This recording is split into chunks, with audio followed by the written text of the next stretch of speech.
Assalamualaikum warahmatullahi wabarakatuh. Hai teman-teman, perkenalkan nama saya Indah Kartika Setianingsi. Saya dari Fakultas PGSD AKPNM. Nah, di sini saya akan menyampaikan tentang modul 6. Sebelumnya, saya akan berterima kasih kepada Pak Satimin sudah memberi kesempatan kepada saya untuk menyampaikan materi yang berjudul Pendekatan Pembelajaran di Sekolah SD. Ya, dimulai dari kegiatan belajar 1, yaitu pendekatan pembelajaran holistik dan konstruktivisme. Yang A, pengertian dan fungsi pendekatan pembelajaran bagi guru. Dantes telah mengemukakan pada tahun 1996 bahwa suatu pendekatan pembelajaran biasanya dibangun atas dasar posisi pemahaman tertentu tentang apa hakikat, fokus yang dipentingkan, bagaimana cara-cara utama pencapaiannya, serta asumsi-asumsi penerapannya. Pendekatan pembelajaran yang dipelajari di sini dapat dipandang sebagai alternatif atau pilihan jalan untuk mencapai tujuan pembelajaran yang diharapkan. Nah, fungsi pendekatan pembelajaran itu memberikan suatu pemahaman tentang sesuatu atau cara pembelajaran yang dianggap efektif dan memberi panduan yang dapat diuji kecocokannya dengan kondisi nyata. Yang B, pendekatan pembelajaran holistik dan konstruktivisme. 1. Pendekatan holistik. Pendekatan holistik atau terpadu dalam pembelajaran diilhami oleh psikologi Gestalt yang dipelopori Wertheimer, Kafka, dan Kohler. Menurut mereka, objek atau peristiwa tertentu akan dipandang oleh individu sebagai suatu keseluruhan yang terorganisasikan. Suatu objek atau peristiwa baru dapat dilihat maknanya jika diamati dari segi keseluruhannya, dan keseluruhan itu bukan jumlah bagian-bagian. Sebaliknya, suatu bagian baru akan bermakna jika berada dalam kaitan dengan keseluruhan. Contohnya, fisik seseorang manusia bukanlah jumlah dari kepala, leher, lengan, badan, dan kaki, melainkan konfigurasi atau bentuk yang bermakna dari semua unsur tersebut.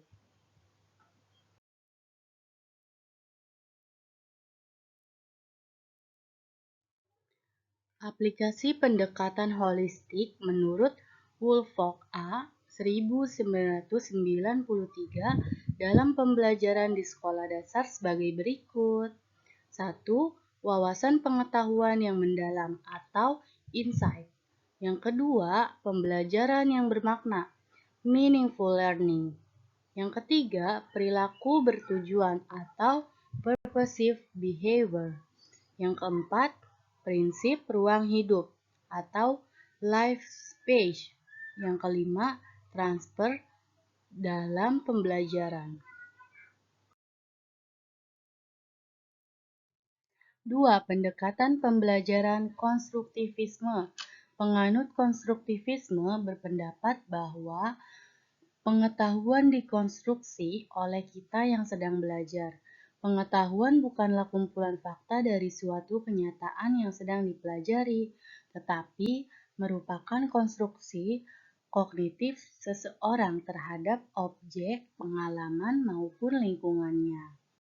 Kaum konstruktivis menyatakan bahwa manusia dapat mengetahui sesuatu dengan inderanya, dengan berinteraksi terhadap objek dan lingkungannya melalui proses melihat, mendengar, menjamah, membau, dan merasakan. Orang dapat mengetahui sesuatu.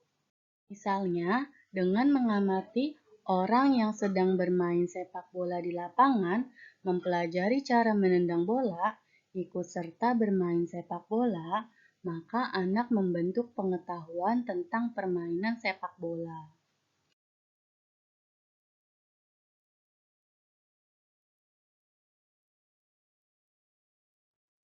Telah diungkapkan bahwa menurut pandangan konstruktivisme, pengetahuan pada dasarnya dibangun oleh anak melalui interaksi dengan lingkungannya.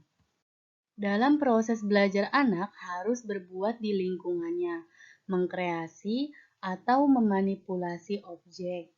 Dengan kata lain, anak harus difasilitasi oleh guru untuk berbuat atau membangun sesuatu daripada sekedar melakukan atau meniru yang dibangun. Next, kegiatan belajar 2 yang berjudul Pendekatan Belajar Eksperiental, Learning, dan Multiple Inteligensi. Yang A, pendekatan belajar berdasarkan pengalaman atau disebut dengan experiential learning. Menurut Keaton and Ted, Siti Juleha 2007, pendekatan experiential learning mengacu pada proses pembelajaran di mana pembelajar atau anak berinteraksi secara langsung dengan realitas yang dipelajarinya. Dengan demikian, jika anak diharapkan mencapai perubahan perilaku yang diinginkan, maka anak itu harus difasilitasi untuk melakukan atau mengalami secara langsung realitas atau objek yang dipelajarinya. Proses belajar merupakan siklus dari 4 kegiatan. Yang pertama, mengalami pengalaman konkret. Yang kedua, melakukan observasi dan refleksi terhadap pengalaman. Yang ketiga, anak membentuk konsep abstrak dan generalisasi. Dan yang keempat, anak melakukan eksperimentasi atau pengujian konsep dalam situasi baru. Nah, gambar di bawah ini itu gambaran siklus proses pembelajaran. Seperti ini ya contohnya ya. Nah, dari gambar tersebut menunjukkan bahwa pengalaman konkret merupakan dasar bagi observasi dan refleksi. Berdasarkan hasil observasi dan refleksi berasimilasi dengan teori sehingga dapat diterapkan dalam situasi baru. B. Pendekatan pembelajaran kecerdasan jamak atau multiple intelligency. 1. Konsep dasar multiple intelligency. Ungkapan Howard Gardner dalam bukunya Frames of Mind yang berbunyi Our Culture Definite Intelligence to Narrowly merupakan dasar pemikiran munculnya pendekatan multiple intelligence. Ia memandang bahwa ruang lingkup potensi manusia melebihi skor IQ dan tidak terbatas hanya pada kemampuan memecahkan masalah dan menghasilkan produk. Gardner Armstrong 1994 telah melakukan pemetaan kemampuan manusia ke dalam 7 kategori. Kecerdasan yang lebih komprehensif yaitu 1. Kecerdasan bahasa, 2. Kecerdasan matematika logika, 3. Kecerdasan pemahaman ruang, 4. Kecerdasan kinestetik, 5. Kecerdasan musikal, 6. Kecerdasan interpersonal, 7. Kecerdasan intrapersonal. 2. Pendekatan multiple intelligence dan pembelajaran. Pendekatan multiple intelligence, kecerdasan jamak, pada dasarnya menekankan hal terbaik yang dapat dilakukan guru di kelas selain menggunakan buku teks dan papan tulis guna membangkitkan pikiran anak. Selain itu, pendekatan ini memberikan pedoman kepada guru dalam memilih metode mengajar yang terbaik disertai prosedur pengembangannya yang melibatkan unsur metode, materi, dan teknik mengajar.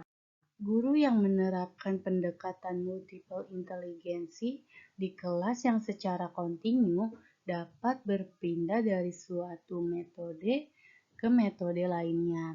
Contohnya, melukis gambar di papan tulis atau memutar video untuk mengilustrasikan gagasan. Guru berinteraksi dengan anak secara berbeda, mendorong anak melakukan refleksi, dan mengaitkan materi dengan pengalaman dan perasaan anak.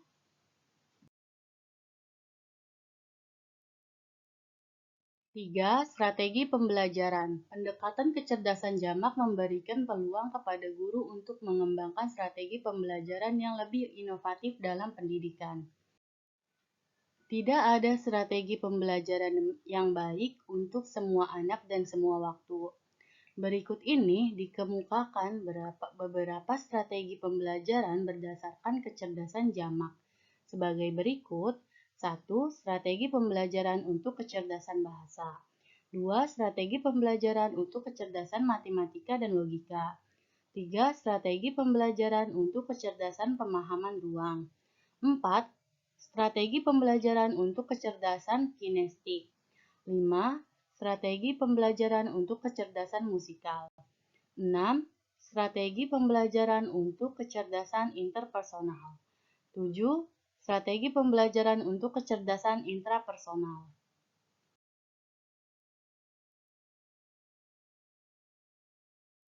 4. Multiple inteligensi dan manajemen kelas. Kelas merupakan miniatur lingkungan sosial yang dipenuhi oleh anak dengan kebutuhan dan minat yang berbeda-beda. Konsekuensinya adalah aturan, regulasi, dan prosedur merupakan infrastruktur penting dalam kelas. Pendekatan multiple inteligensi memberikan perspektif baru kepada guru dalam manajemen kelas. Berikut ini dikemukakan aplikasi operasional pendekatan multiple inteligensi untuk menarik perhatian anak, mengkomunikasikan aturan, membentuk kelompok, dan manajemen perilaku individu.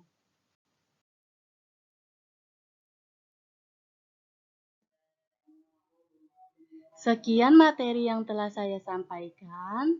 Terima kasih teman-teman sudah menyaksikan dan terima kasih juga Pak Satimi sudah menyaksikan. Kurang lebihnya mohon maaf. Wassalamualaikum warahmatullahi wabarakatuh. Bye-bye.